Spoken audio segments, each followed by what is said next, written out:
నేను 2 మాట్లాడుతాను, సమాధానం చెప్తావా? వీడియో తీస్తున్నాను, తీనా? ఏమ్మా, నువ్వు అబద్ధాలు చెప్తున్నావా నాకు? ఎందుకు వస్తుంది? ఎందుకు ఎక్కిరిస్తారు? ఎక్కిరించడానికి నీకెవరు ఉన్నారని?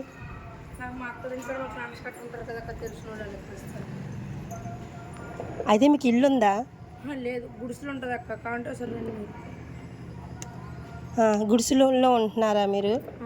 ఓకే, ఇంకా అక్కడే ఉంటాం. మరి నువ్వు హీరోలా అంత అందంగా ఉన్నావు, రేపు పెద్దయ్యకి హీరోలా అవుతావు, మరి ఎందుకు చదువుకుంటలేదు నువ్వు?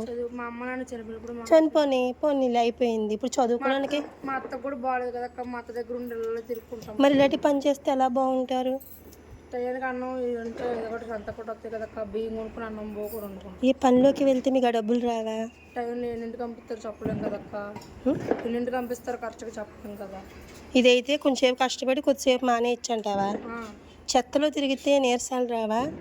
అక్క కష్టపడకుండా డబ్బులు అలా వస్తాయి అక్క. నువ్వు ఎంత బాగున్నావు, పెద్దయ్యాక హీరోలో తయారవుతావు, విషయం నీకు తెలుసా? నీ కళ్ళు ఎంత బాగున్నాయి. అందంగా పనిలోకి వెళ్ళి డబ్బులు తెచ్చుకొని 10 రూపాయలు అత్తకి ఇచ్చుకొని స్కూల్కి వెళ్ళి చదువుకో. స్కూల్లో భోజనం పెడతలేదా నీకు? వెళ్ళకు. ఆదివారం వారంలో 2-3 రోజులు స్కూల్ మానేసి పని చేసి అత్తకు డబ్బులు ఇవ్వి. 7 రోజులు పనిలోకి వెళ్ళాల్సిన పని లేదు కదా. వెళ్ళాలా? స్కూల్కి వెళ్ళాల్సిన పని ఉందా? సార్ని అడుగుతావు, ఒక 4 రోజులు పని చేసుకో, చదువుకో, లైఫ్ బాగుంటుంది కదా. ఎందుకు ఈ చెత్త పని?